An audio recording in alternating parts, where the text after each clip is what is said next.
थोड़ा सा विचार कीजिए। जीव और परिस्थितियां, दो बातें। अपन परिस्थिति को कहेंगे ये एक प्रकार से खरगोश और कछुए का संघर्ष है। संघर्ष मतलब उनकी दौड़ चल रही है। कौन जीतेगा ये तो समय ही बताएगा। खरगोश के स्थान पर ये जीव है और कछुए के स्थान पर परिस्थितियां है। परिस्थितियां धीमी चलती है लेकिन निरंतर प्रकट होती रहती है और जीव थोड़ा सा घमंड में है और मोहवश वो प्रमादी होके बैठा है, विषयों के अधीन होकर बैठा है। अब देखो, एक मुकाबला चालू हुआ है खरगोश और कछुए के बीच में। उसी प्रकार एक मुकाबला यहाँ पर खड़ा हुआ है जीव और परिस्थितियों के बीच में। और सहज ही देखा जा रहा है कि जीव सोचता है इतनी भी क्या जल्दी यारो, जब जीना है बरसों, और इसलिए वो निरंतर शांति से बैठा है। अर्थात उसको कोई जल्दी नहीं है। वर्तमान अपना चिंतामणि रत्न समान ये मनुष्य भव बर्बादी की तरफ झोंक रहा है। इसको उसकी कुछ भी सुध नहीं है, ना खेद है ना भय है। अब थोड़ी देर में मैं कहाँ गिर जाऊंगा इसकी भी उसको बिल्कुल फिक्र नहीं है। यहाँ तक कि उसको लगता है कि मैं मरूंगा ही नहीं, और कहता तो है कि मैं मरना सबको एक दिन, अपनी अपनी बात बोलता तो सब है बराबर, लेकिन मानता नहीं है कि मैं मरूंगा। ये उसको स्वीकार नहीं। आजू बाजू वाले कोई भी मर गया, अरे रे वो मर गया, वो मर गया, वो मर गया, ये बोलेगा। कुछ नक्की नहीं है, ये भी बोलेगा। और अपने काम से, अपने प्रयोजन से वो अनभिज्ञ ही रहेगा। प्रमादवश, मोहवश, मदवश वो ऐसे ही पड़ा रहेगा। अभी तो मेरे भोगने के समय है, अभी तो मेरा करियर का टाइम है, अभी तो शादी है, ब्याह है, बच्चे है, अमुक है, तमुक है। उसको एक क्षण के लिए भी दिखाई नहीं देता है कि मैं धर्म साधना, धर्म आराधना कब करूं। करनी है ये बोलता है, लेकिन कब का उत्तर उसके पास में नहीं है। और कदाचित उत्तर मांगो तो कहते हैं कि बुढ़ापे में। अब बुढ़ापा कैसा है साहब? बुढ़ापा ऐसा है कि नजर खराब, इंद्रियां खराब, इंद्रियों में शक्ति क्षीण, और वो इंटेंसिटी, वो धगज नहीं रहती। और कहो तो बुद्धि भी इतनी शार्प नहीं, उपयोग भी शार्प नहीं होता है। और कहो तो अनेक बीमारियों से ग्रसित है तो उन्हीं में उलझा रहता है। अभी ये दवाई लेनी, अभी ये दवाई लेनी, अभी ये दवाई लेनी। दवाइयों का पूरा हिस्ट्री उसके सामने है, इसका चेकअप करना, उसका चेकअप करना, यही चालू है। उसको आत्मा कहाँ याद आ रहा है? ये बुढ़ापे की अवस्था। और ये कर क्या रहा है जवानी में? कह रहा है कि अपने को बुढ़ापे में करना, अभी तो भोगने के दिन है, अभी तो इतना मेहनत की है, इतना मेहनत करके पैसा कमाया, सब बातें। और कभी कभी तो ऐसा होता है कि जवानी में बहुत मेहनत में गया होगा जीवन, और कदाचित रिटायरमेंट का समय आ गया तो अब विचार करता है बहुत मैंने कष्ट और संघर्षमय जीवन जिया है, अब कहीं थोड़ा सा सांस ले पा रहा हूं तो अब क्यों न मैं यहाँ घूमूं वहां घूमूं। तो उसको घूमना दिखाई देता है, विषय भोग दिखाई देता है, लेकिन अपना आत्म कल्याण दिखाई नहीं देता है। ये विडंबना है इस जीव की। और निरंतर ये परिस्थितियों से दो हाथ करने में असमर्थ होता हुआ हर बार परिस्थितियां इस जीव को शिकस्त देती है, और हर बार ये कछुए रूप जीव ये खरगोश रूप जीव इस कछुए रूप परिस्थिति से हार खाता है, मात खाता है। क्यों? एकमात्र मोह और प्रमादवश। तो क्या उपाय है? उपाय इतना ही है कि वो अपने सारे उद्यमों में, आयोजनों में अपने प्रयोजन को नहीं भूले। अर्थात इस मनुष्य भव का प्रयोजन क्या है? इन अनंत अनंत अनंत जीव राशि में मुझे ही मनुष्य भव क्यों मिला है? इस प्रयोजन को वो भूल गया है। मतलब सारे उद्यम कर रहा है, सब भाग रहे, ये भी भाग रहा है, लेकिन मैं कौन हूं इसकी खबर लेना वो चूक गया है। ठीक उस आइंस्टाइन की तरह, एल्बर्ट आइंस्टाइन की तरह सारी खोजें कर दी, सर्वोत्कृष्ट खोजें कर दी, जिसको लेकर नोबेल आदि अवार्ड्स भी मिले, लेकिन बाद में उसको भी मरते समय खेद हुआ, अरे इतनी सब खोजें की, एक बात की खोज करना ही रह गया कि मैं कौन हूं। और यदि भाग्यवश, उसके तर्क देखो, यदि भाग्यवश मुझे मनुष्य भव मिल भी गया तो मैं चाहूंगा कि मैं ईस्ट इंडियन बनूं। ईस्ट इंडियन मतलब भारतीय बनूं। भारतीय संस्कृति की इतनी वहां पर हवा। कहना क्या है? मतलब हर किसी को ऐसा खेद होता है, मतलब जो इतने बड़े बड़े साइंटिस्ट हुए हैं उनको भी अंततोगत्वा यही खेद हुआ, अरे मैं कौन हूं इसकी खबर तो मैंने ली ही नहीं। बाकी सारी खबरें मैं लेता रहा, मैं कौन हूं इसकी खबर मैंने ली नहीं। देखो चेतो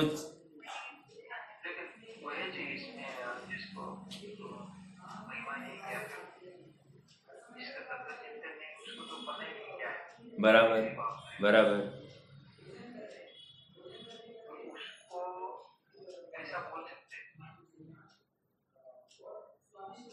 अच्छा, आपको ये कहना है कि उसको ऐसा बोल सकते हैं क्या?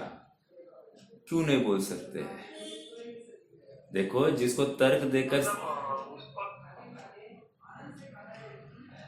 देखो हर धर्म ये तो कहता है, मतलब हर विचारधारा ये तो कहती है कि पाप बुरा और धर्म भला।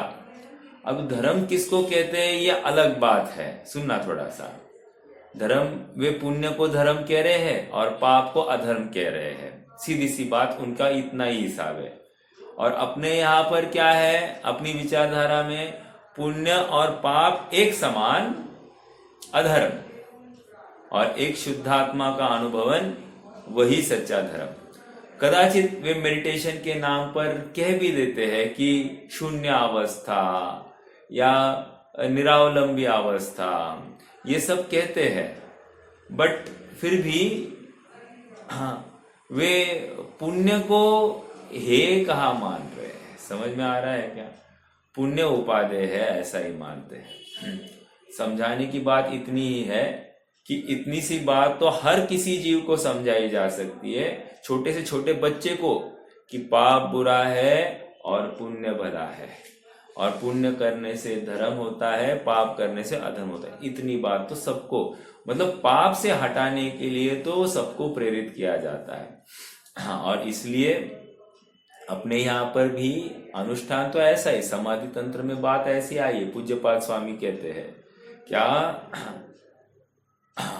अव्युत्पन्न मिथ्या दृष्टि को अव्रत से मतलब अव्रतों से हटाया जाता है और व्रतों में लाया जाता है, समझना।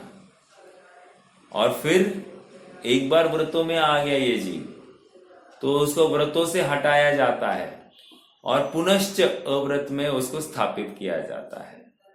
मतलब इतना ही है कि जो पहला अव्रत है वो मिथ्या दृष्टि वाला अव्रत है, विषयानुभोगी वाला अव्रत है। हाँ, और जो व्रत कहा गया है वो चौथे पांचवें छठवें गुणस्थान वाला व्रत की बात चलती है। और अव्रत में आओ कहा जा रहा है तो सातवां गुणस्थान और उसके आगे की बात चल रही है, या कदाचित आप छठवें गुणस्थान को भी अव्रत में ले लो, कोई प्रॉब्लम नहीं। और नहीं लेना है तो यहाँ पर तो सातवें गुणस्थान से तो आ ही गया। कहने की बात फिर से, हर किसी को ये बोध दिया जा सकता है। अरे समझदार को इशारा काफी होता है, और प्रत्येक जीव समझने के लिए समर्थ है। हमको क्यों लगता है कि वो समझेगा नहीं? देखो, हमारा न्यूनगंड है कि हम उसको समझा नहीं सकते, लेकिन वो समझने का पात्र हो तो समझ में आ रहा है क्या? तो हर किसी की सामर्थ्य है। जब एक शेर जैसा जीव, एक सियाल जैसा जीव, एक बैल जैसा जीव, एक कुत्ते जैसा जीव, एक नाग नागिन जैसा जीव थोड़ा सा धर्मोपदेश या संबोधन से कषाय की मंदता कर सकता है, अर्थात ये कुछ अच्छी बात है इतना बोल सकता है, हो गया उसका मतलब पाप भाव से हट गया है, परिणाम एकदम शांत हो गए, लेशाय कषाय एकदम मंद हो गई है, तो बस उसका काम हो गया है। हो गया है मतलब उसके अनुपात में हो गया है। मैं धर्म की अपेक्षा बात नहीं कर रहा हूं, लेकिन इतने से वो भी समझ जाता है, और कदाचित उसका विशेष पुण्य उदय हो कहो या होनहार अच्छी है कहो, तो वो सत्यार्थ बात को भी समझ ले लेता है। समझ में आ रहा है? तो हर किसी को उपदेश देने से हमको चूकना नहीं चाहिए। हमको लगता है कि यार इनको क्या संबोधन करना, नहीं, उनको भी संबोधन करना है।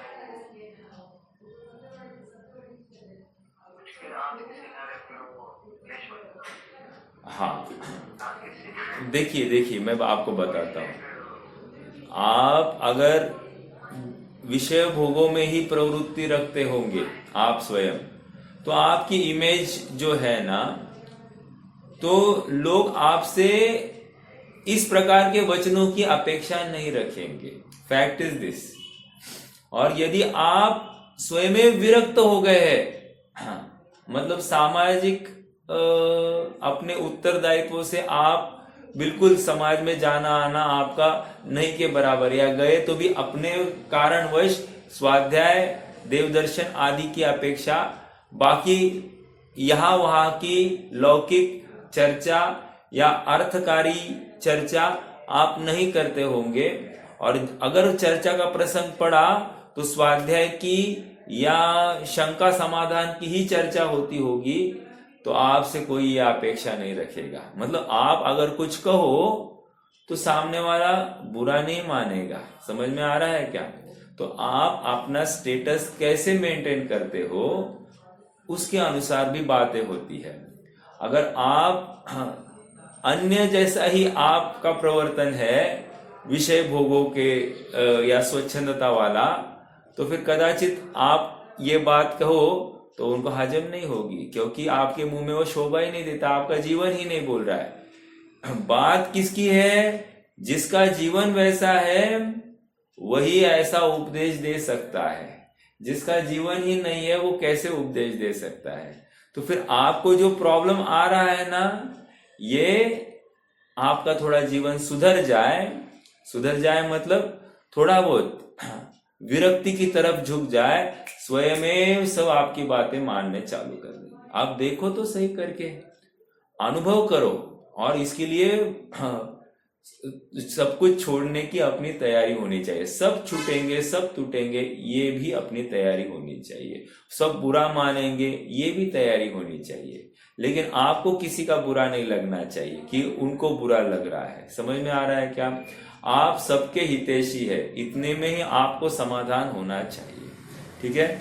और प्रसंग पड़े तो संबोधन करना, और संबोधन हर बार किसी और को करने की जरूरत कहाँ है? मूल प्रयोजन अपना है। उत्तमा स्वात्म चिंता स्यात्। अरे उत्तम चिंता तो अपनी है, अपनी खबर रखो, अपने को समझाओ, बस हो जाएगा। दूसरे को समझाने का भार नहीं है, उल्टा अच्छा है सामने वाला नहीं सुन रहा है तो। आता नहीं है तो गर्दी कम। समझ में आ रहा है क्या? कोई अपने पास नहीं आएगा, कोई अपनी बात नहीं सुनेगा तो अच्छी बात है, मत सुनो। हमको समझाने का तो कोई राग नहीं है, विकल्प नहीं है। हाँ, अब अपने आश्रित होंगे, अपने घर वाले ही होंगे, वो बात नहीं मानते हैं तो अपन भी उनकी बात नहीं मानेंगे। हमारा और उनका नाता धर्म की कारण है, समझना। भले ही ये रिश्ते बने हैं लेकिन अब एक स्टेप ऊपर है, अपन सामाजिक तत्व से भी ऊपर आ गए हैं और हम अब उनके साथ में मात्र धर्म के अपेक्षा से जुड़ेंगे। आप धर्म से एक निष्ठ हो तो हम भी आपके साथ एक निष्ठ होंगे। आप धर्म के साथ एक निष्ठ नहीं है तो हम भी आपके साथ एक निष्ठ नहीं होंगे। ये सीधी सीधी रीति नीति। अब इसमें संक्लेश के अवसर 100% है। कोई कहे साहब ये तो कषाय है, वो अज्ञानी यही कहेगा, लेकिन सत्य के लिए ये किया गया सत्याग्रह है, सत्य के लिए आग्रह है, अन्य कुछ नहीं है। और इसमें सामने वाले का हित छिपा है। माना तो शाबाश, हाँ नहीं माना तो हम तो अपने काम से बराबर आगे बढ़ेंगे। तो इस प्रकार की रीति नीति हमको डेवलप करनी चाहिए। इसमें बहुत संघर्ष है और संघर्ष के लिए 1 महीना 2 महीने की बात नहीं चल रही है भैया, पूरा जीवन भी खड़ा हो जा सकता है, पूरा जीवन भी इसमें निपट सकता है। और इसमें संक्लेश के भी अवसर बिल्कुल पड़े हैं। बट जो जीव यथार्थ भावना वाला है, जिन वचनों को समझता है, वो बिल्कुल इसमें हटता नहीं है पीछे। आपको मतलब मैं आपको उदाहरण भी दूं, नाम लेने के लिए भी कोई विरोध नहीं है। अभी नीता भाभी का जो भाई है, विद्वान है, वे सनावद में है वे, और उनकी धर्मपत्नी उनको छोड़कर चली गई है और नाना प्रकार से उनकी धर्मपत्नी उनसे विरक्त रहती है और वो छोड़कर पूना में रहते हैं और वे सनावद में है। और इतना ही नहीं, नाना प्रकार से उनको तंग करती है और वे साम्य भाव को धारण करते हैं। उनका एक ही आग्रह है कि आप हमारे अनुरूप होकर घर में आओ, आपके अनुरूप हम नहीं चल सकते।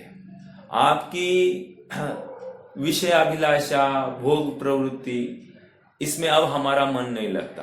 आप हमारे अनुरूप होकर हमारे साथ रहो, हमको कोई विरोध नहीं है। कहने की बात इतनी है और ये सिलसिला लगभग 6-7 वर्ष से आराम से चल रहा है। अब 6-7 साल निपट गए हैं, लड़की छोटे से बड़ी हो गई है और लड़की माँ के पास में माँ के जैसे संस्कार पढ़ रहे हैं, लेकिन ये अपनी धर्म भावना से बिल्कुल अड़िग है।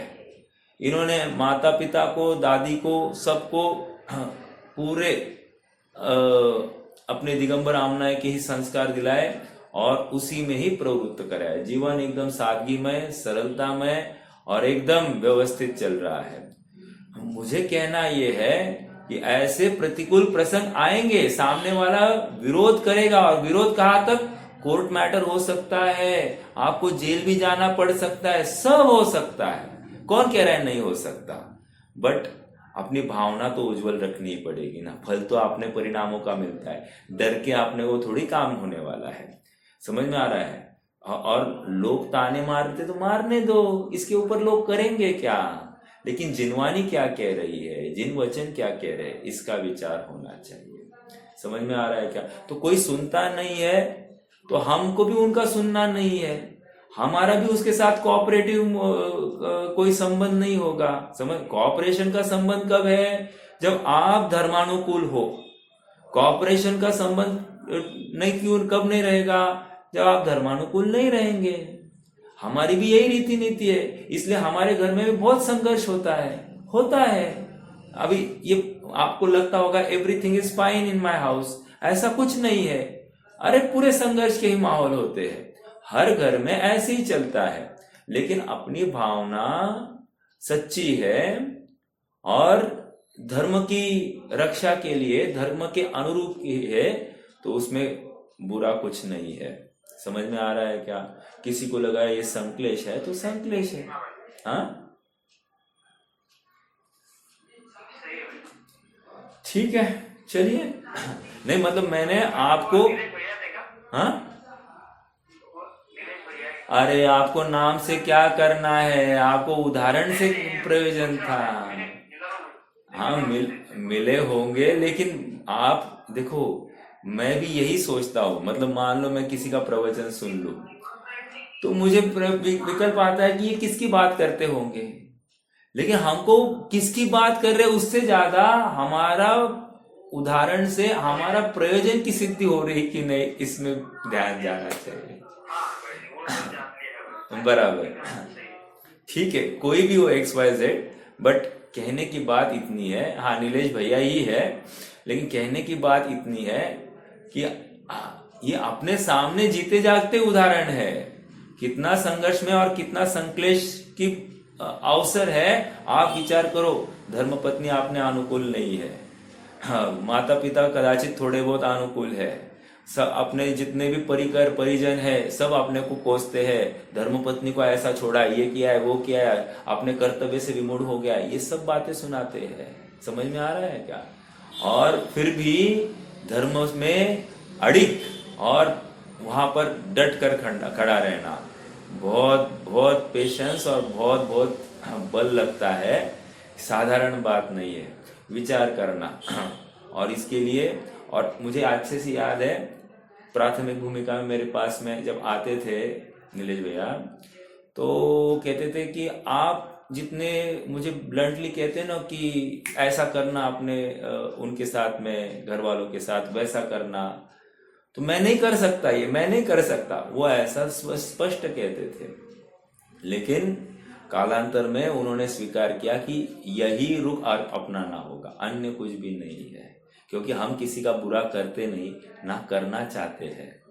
हुआ तो उनका अच्छा ही होगा, और हम अपना बुरा क्यों करें? उनके लिए हम अपना बुरा तो अपना जीवन स्वाहा नहीं कर सकते हैं। हाँ मतलब आप जो कह रहे हैं ना, कोई मानता नहीं है, पहले आप कितने मानते हो ये नक्की करो।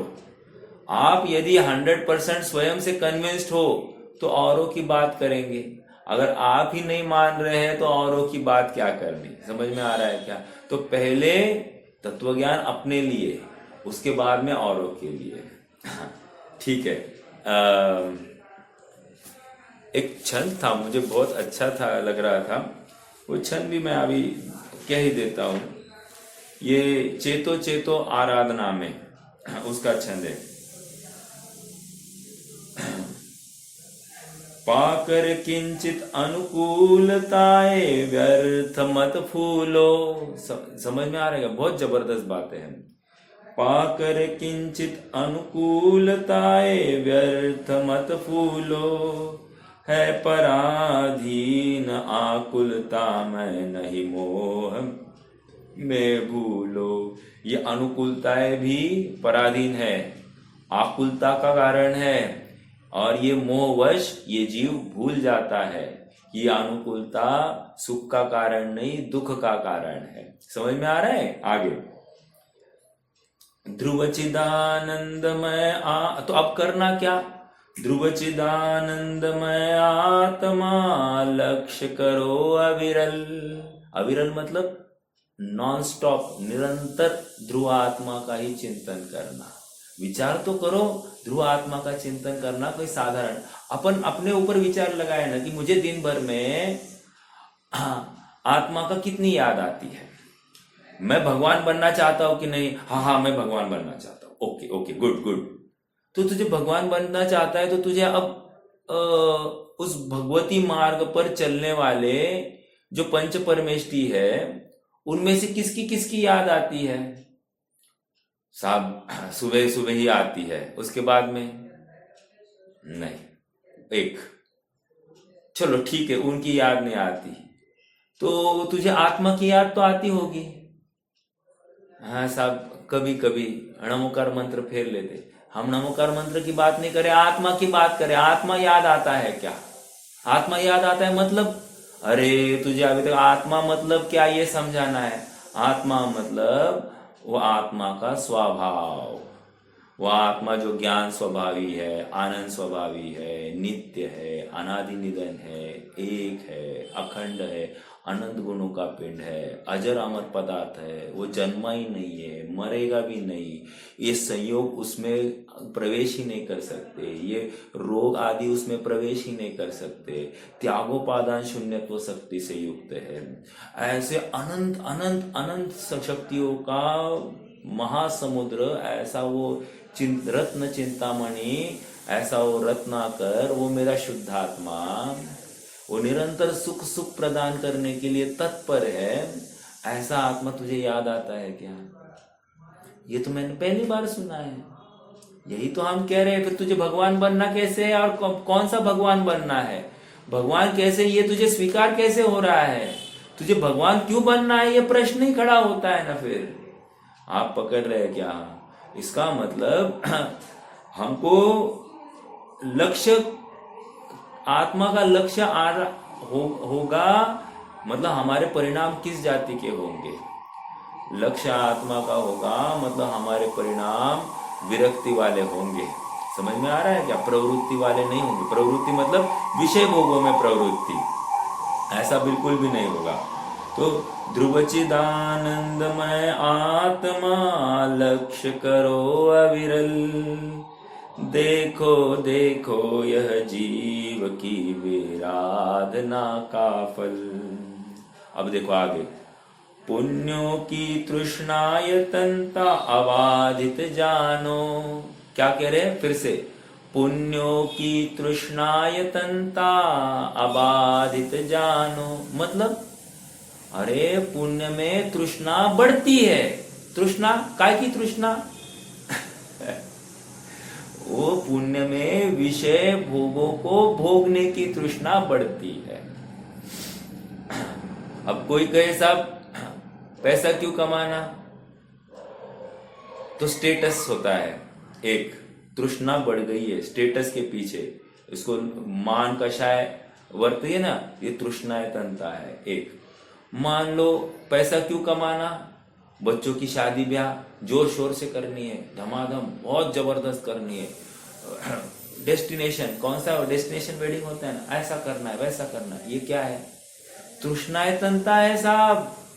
और मतलब पुण्य में तुमने क्या किया? विषय भोगों में लगाए हैं। तुम्हें दान करने के लिए कहो तो किया ना, 5,000 2,000 5,000, और यहाँ करोड़ों रुपया खर्चा कर सकता है शादी ब्याह में, और दान के नाम पर 2-5 हजार लगाता है, और 2-5 हजार लगाकर इसको लगता है कि मैं महादानी हूं। समझ में आ रहा है क्या? ये इसकी प्रॉब्लम, मतलब पैसा जो कमा रहा है उसका संचय करने के लिए, पैसा विषय भोगों के लिए ही चाहता है, पैसा आत्म कल्याण के लिए नहीं चाहता है। समझ में आ रहा है? हाँ देखो, पुण्यों की भी तृष्णायतनता अबाधित जानो, बंधन तो बंधन ही है उसे शिव मार्ग मत मानो। पुण्य मतलब शुभ भाव कर रहा है, थोड़ा बहुत धर्म भी कर रहा होगा। धर्म मतलब पानी छानना, षटावश्यक क्रियाएं, व्यवहार क्रियाएं करता होगा, और इससे क्या कर रहा है? वो मोक्ष मार्ग मान बैठा है। तो कह रहे मत मानो, बंधन तो बंधन ही है उसे शिव मार्ग मत मानो। अब आगे कंक्लूजन, जो अंक बिन बिंदी त्यो स्वानुभव बिन जीवन निष्फल। शून्य शून्य शून्य लगे हैं। अरे जब तक एक नहीं लगता उस शून्य की वैल्यू क्या है? 7 शून्य है, 8 शून्य है, 9 शून्य है, 10 शून्य है, अरे कितने भी रहने दो, एक लगाया क्या उसके पहले, जो अंक बिन बिंदी है। उसी प्रकार स्वानुभव के बिना तुम्हारी ये सारी यत्नाचार की क्रियाएं निष्फल है। जो अंक बिन बिंदी त्यो स्वानुभव बिन जीवन निष्फल। देखो देखो यह जीव की विराधना का फल। ये समझ में आ रहा है क्या? ये आज की ये भूमिका कोई वेस्ट ऑफ टाइम नहीं थी, हाँ, क्योंकि अपना विषय भी यही चलने वाला है। हाँ, आचार्य देव अभी तक विषय से हटे नहीं है। 220वीं गाथा में क्या आया था? 220वीं गाथा में यह आया था कि ये परिग्रह जो है वो उपाधि है, और उपाधि बाहर में कुछ इतना सा भी दिखाई दे, 100% अंतर में वो परिग्रह नामक पाप छिपा ही छिपा है। ऐसा 220वीं गाथा में आया। 221 गाथा में फिर से परिग्रह की चर्चा करनी है, वो उपाधि कैसे होती है इसकी चर्चा करने वाले। देखो अपन आइए पढ़ते हैं। 1 मिनट, जरा मैं पेज ओपन करूं।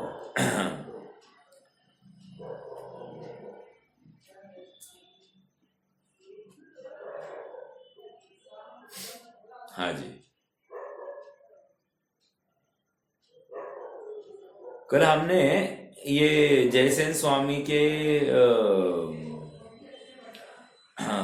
शास्त्र में 3 एक्स्ट्रा गाथाएं लिखी हुई है, बट उसका भाव इतना ही है कि कुछ इतना सा भी तिल तुष मात्र भी परिग्रह हो तो साधु परिग्रह ही है, इतनी सी बात है। मतलब पूरा 3 गाथाओं का एक ही भाव है कि तिल तुष मात्र भी परिग्रह स्वीकार नहीं है।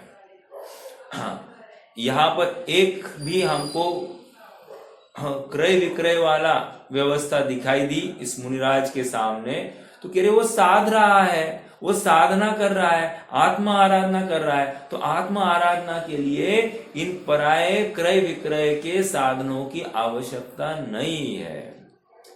ये जिसको स्वीकार हो गया है ना, वही जीव साधु बन सकता है, नहीं तो फिर ये साधु नहीं है, ये परिग्रही है, ऐसा स्पष्ट कह रहे हैं।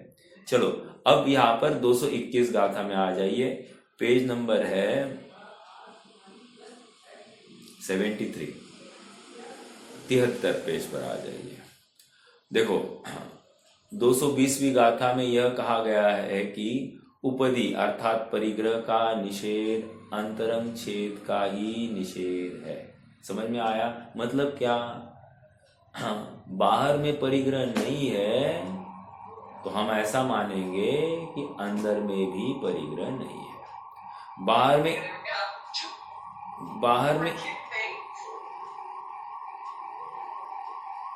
आवाज आ रही मेरी?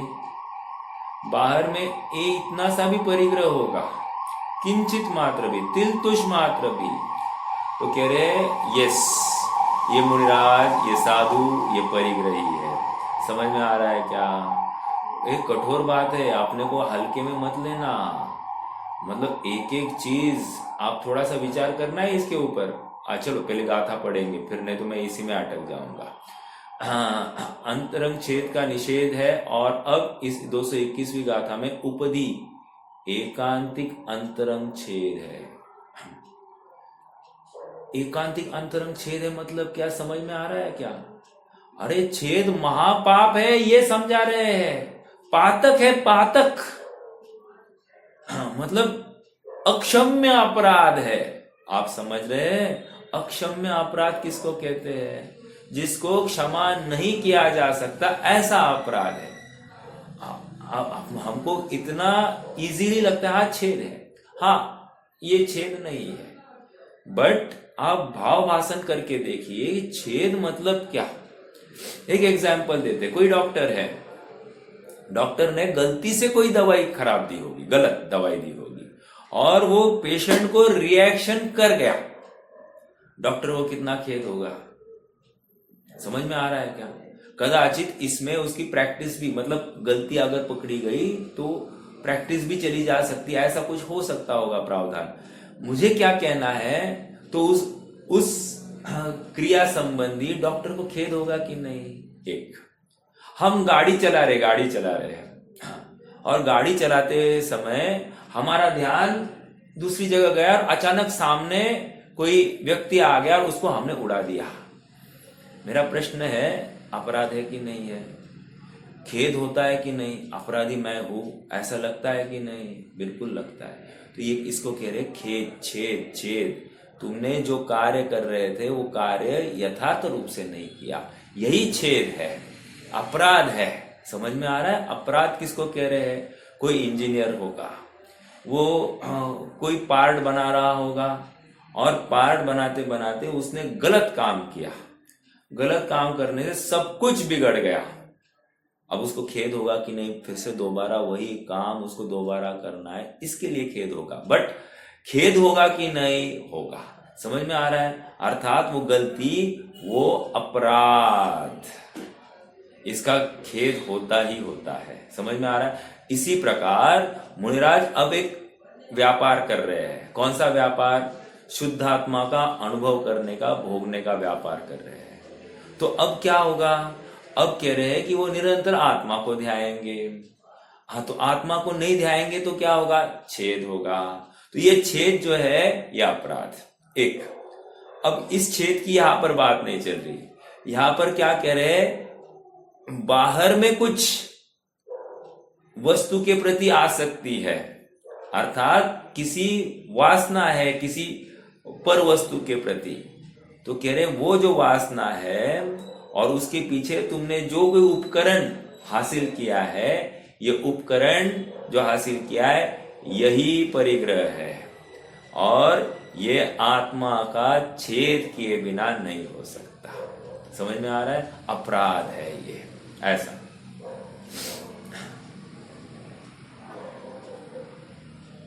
देखो, अंतरंग छेद है, इस बात को विस्तार से समझाया जा रहा है। क्या मालूम उनको, कभी कभार वो ऐसा मुझे एक मैसेज भेज दिया उन्होंने। मैसेज क्या था कि भाई श्वेतांबरों की बात थी, मंदिर मार्गी जो श्वेतांबरी लोग हैं और उनके किसी वहां पर अंगिया लेते, अंगिया मतलब कोई चढ़ावे लेते होंगे, मुझे ज्यादा नहीं मालूम। तो कह रहे अमुक चढ़ावे के 33,33,000 रुपए, अमुक चढ़ावे के 25,25,000 रुपए, दूसरे चढ़ावे के 17 लाख, 11 लाख, ऐसे मतलब लाखों में चढ़ावे लिए जा रहे हैं। और चढ़ावे डिसाइड होते, अभी चढ़ावे डिसाइड होते हैं, ये किसको पूछकर डिसाइड होते हैं? मुनिराज को पूछकर डिसाइड होते हैं। आप पकड़ना इस बात को। ये क्या है? मतलब मुनिराज एक घर छोड़ गया है, एक घर का एडमिनिस्ट्रेशन छोड़ दिया और यहाँ पर एक मठ बना दिया और मठाधिपति बन के ये पूरे समाज का एडमिनिस्ट्रेशन करना चाहता है। समझ में आ रहा है? अपराध है कि नहीं? छेद है, अंतरंग छेद हो गया। ये मैं इस उदाहरण से आपके सामने रखना चाहता हूं। ऐसी घटनाएं इर्द गिर्द में हो रही है। अब अपना मुनिपना ऐसा हो सकता है क्या? करना है क्या? और हम ऐसों की अनुमोदना कर सकते हैं क्या? यह अपने आप में प्रश्न चिन्ह है, विचार करना। क्योंकि अपना निर्णय अगर गलत हो गया तो हम तत्व चिंतन से विपरीत होंगे। समझ में आ रहा है क्या? अर्थात अतत्व चिंतन में आएंगे, तत्व के चिंतन में नहीं रहेंगे। समझ में आ रहा है? देखो, हाँ, गाथा का पाठ करेंगे पहले। गाथा मूलतः इस प्रकार है, पेज नंबर 73। किदतम मिणत्थिमुच्छा आरंभो वा असंजमो तस्स तदपरदौवं मिरदो कदमपाणं पसादयदि।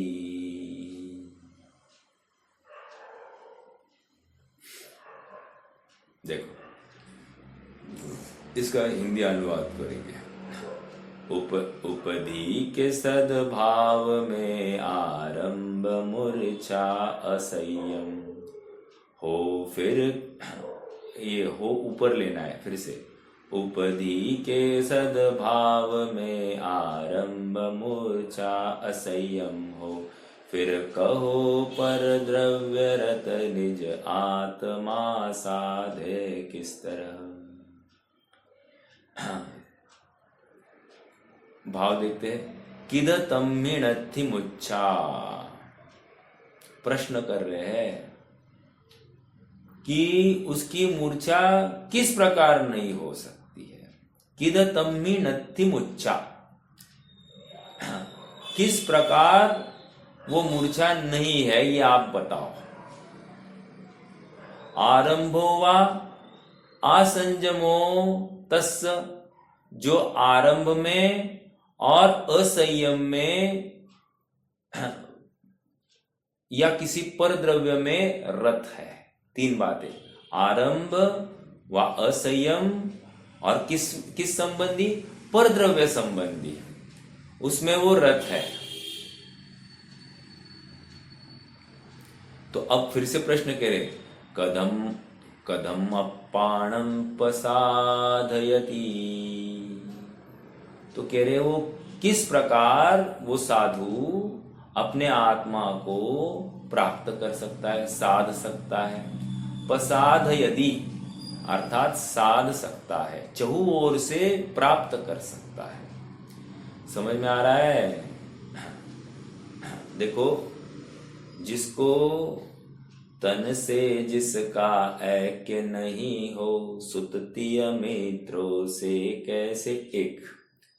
हाँ, निरंतर असंग होने की जो भावना है, वही जिसको जुनून जिसके ऊपर हावी है, वही आगे बढ़ेगा। हमारी तकलीफ क्या है मैं आपको बताता हूं। हम आगे क्यों नहीं बढ़ पा रहे हैं? हम आगे इसलिए नहीं बढ़ पा रहे क्योंकि हम जहां पर है संतुष्ट है। एक तो अनुकूलता में संतुष्ट है, एक दूसरी बात थोड़ा बहुत जिसको चरणानुयोग धर्म कहता है, ऐसे अनुष्ठानों का अवलंबन लेकर हम तो धर्मात्मा है। और कदाचित कोई बहुत विषय अनुरागी हमारी प्रशंसा कर जाए तो हमको लगने लगता है कि हम तो बहुत बड़े धर्मात्मा हैं और हम संतुष्ट होते हैं। अब कोई हमारी प्रशंसा करे और हम संतुष्ट हो जाए तो इसमें तकलीफ है क्या? हाँ, तकलीफ नहीं है, लेकिन अपराध है। प्रशंसा करना ये कोई तकलीफ नहीं थी। और सुनो, प्रशंसा कौन करता है? साक्षात गंधर्व देव भी प्रशंसा करते हैं। ऐसे शुभ आचार करने वालों की प्रशंसा वहां पर भी की जाती है, बट उन्होंने प्रशंसा की है और इसलिए तुम शिथिल हो गए, प्रमादी हो गए, तुम प्रवृत्ति में थोड़े से हट गए, आत्म साधना के लिए तुम प्रमादी हो गए। तो क्या हो गया?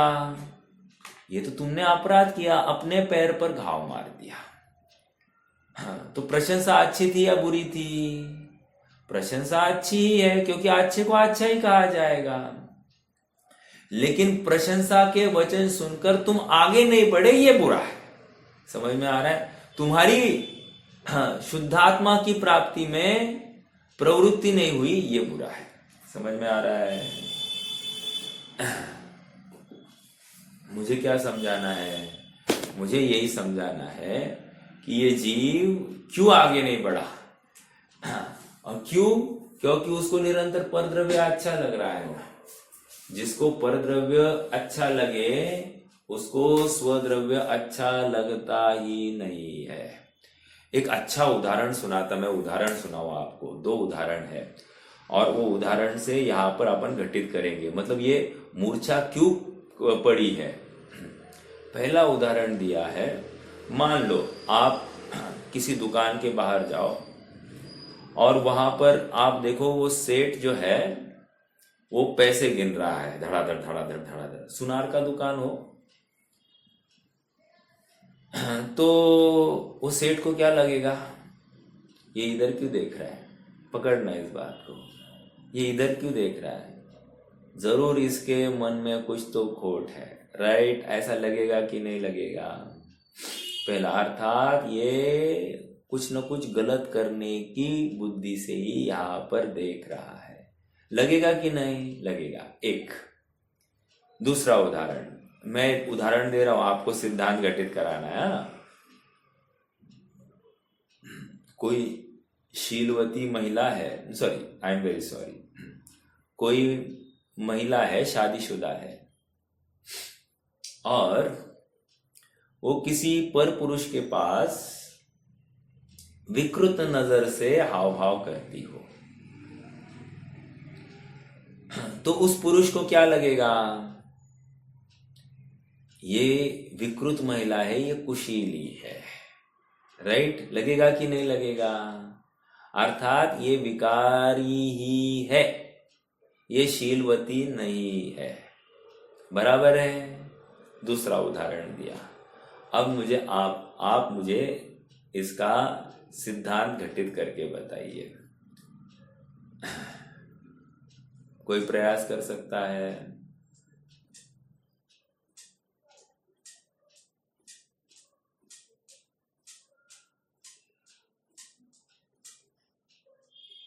नहीं?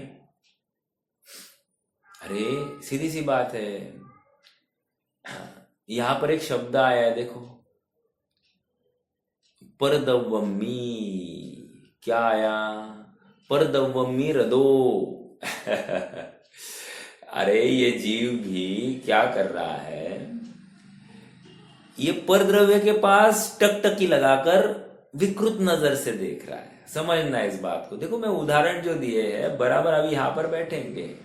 परद्रव्य के पास टकटकी लगाकर विकृत नजर से उसको भोगने की वांछा से उसकी तरफ देख रहा है।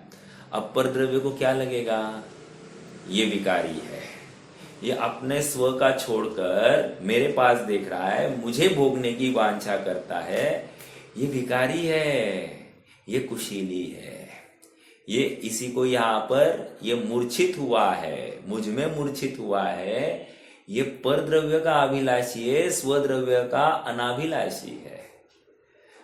परद्रव्य के प्रति उसकी वासना है और स्वद्रव्य के प्रति अनादर भाव है।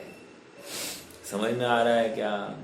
इसी को अपन ने परसों दिन 48वां छंद रत्नकण श्रावकाचार, वहां पर क्या कहा कि नृपति को कौन सेवा करेगा, है ना? वहां पर भी नृपति की कौन सेवा करेगा, यही बात आई थी ना। क्यों? क्योंकि जो पाप से निवृत्त हुआ है वो पर पदार्थ की क्यों से वासना करेगा?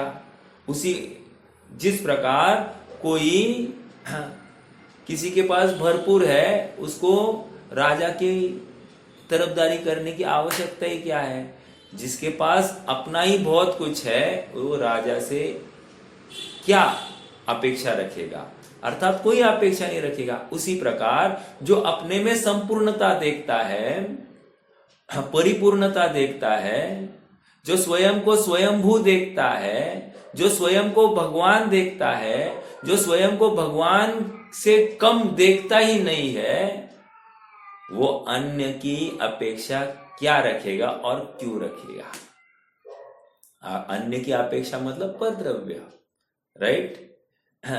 ये महत्वपूर्ण बात है। और जिसको परद्रव्य की अपेक्षा है वो नियम से आरंभ में प्रवृत्त होता है, असंयम में प्रवृत्त होता है और परद्रव्य में मूर्छित होता है।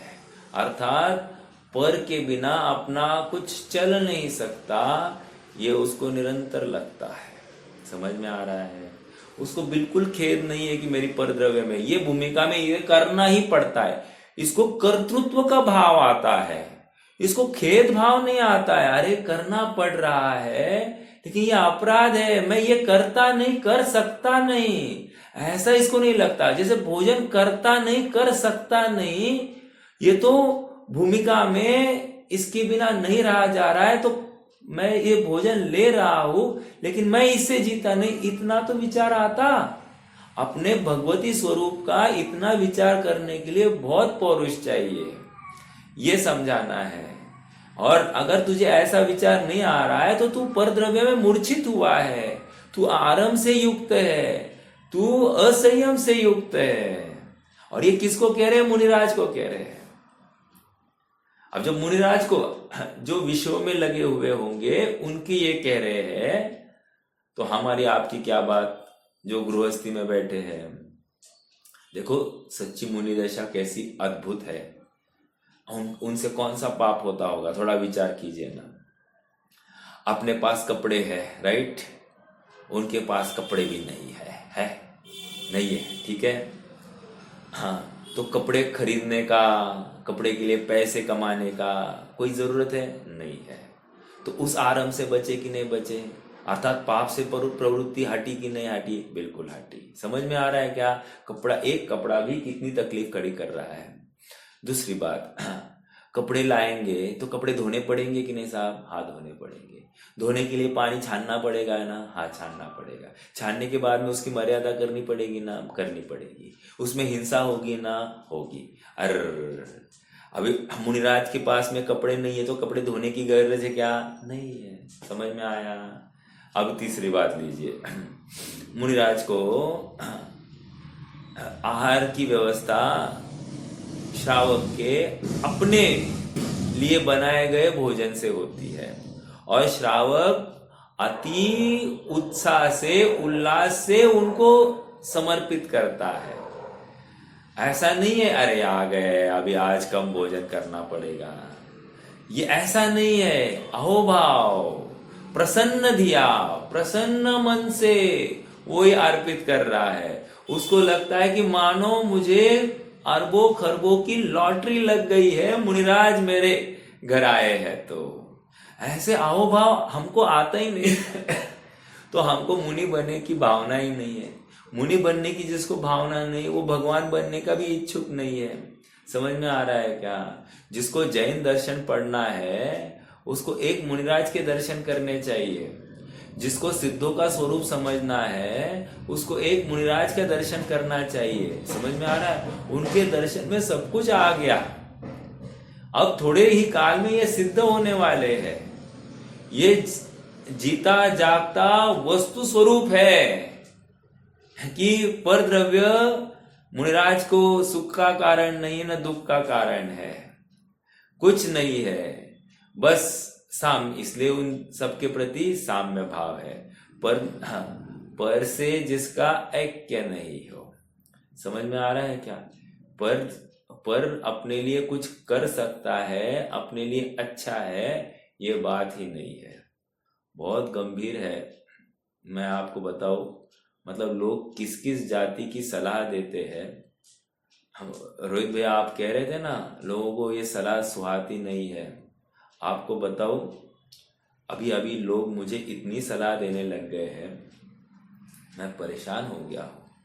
मतलब ऐसा लगता है कि मतलब एक बीमारी को लेकर लोग अपने को कितनी गलत गलत सलाह देते हैं।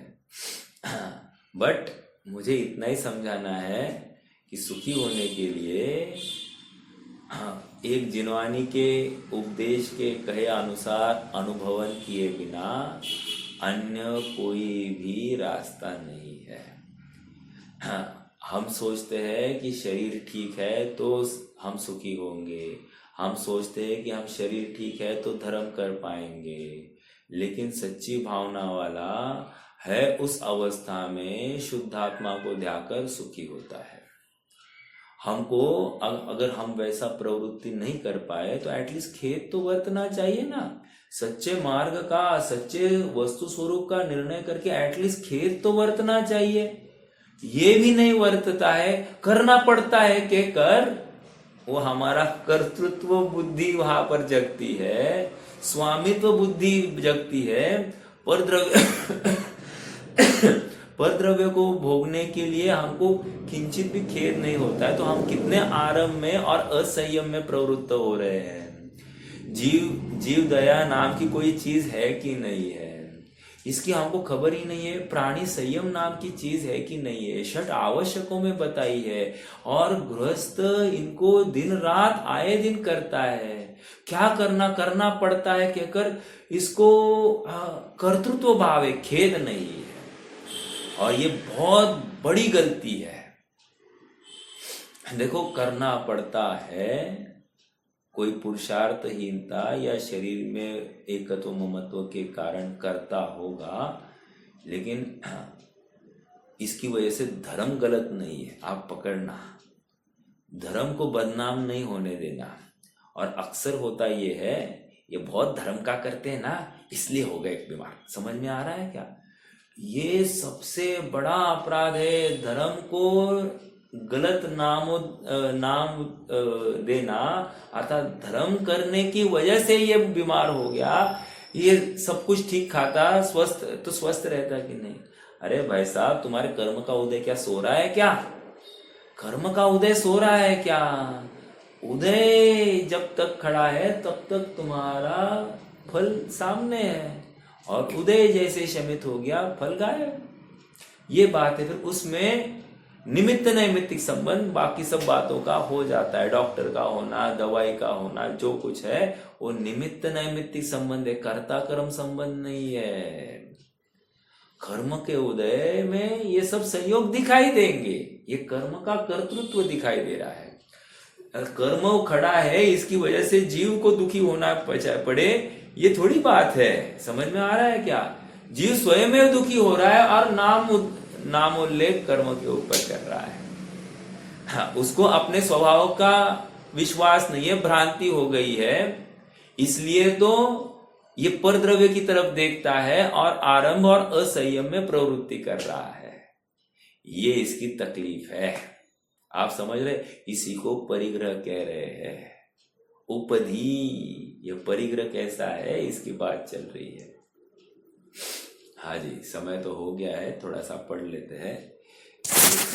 मैंने रिकॉर्डिंग चालू किया है, चलो कोई बात नहीं। मैं तो भूल जाता हूँ कभी कभी।